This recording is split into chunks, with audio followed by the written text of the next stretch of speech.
All right, so you're trying to make your beta cross trainer street legal, and you're wondering why the hell when you plug in the turn signals that you just bought that they don't work. And then you start tearing apart your bike.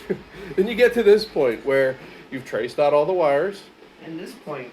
In this point where you've where you've pulled off your side panels, all kind of points. and you've taken this apart. And you've taken that apart and probably cracked it, and then you've ripped out your ECU looking for the turn signal relay, and you're like, what the hell?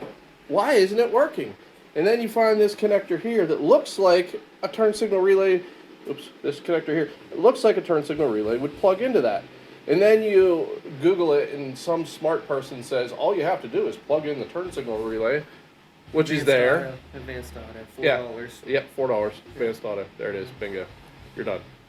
Do that. Plug in some turn signals and these bullet connector things here. And the other ones in the back are hiding in this little hidey hole. And you're good. Yeah. Bingo.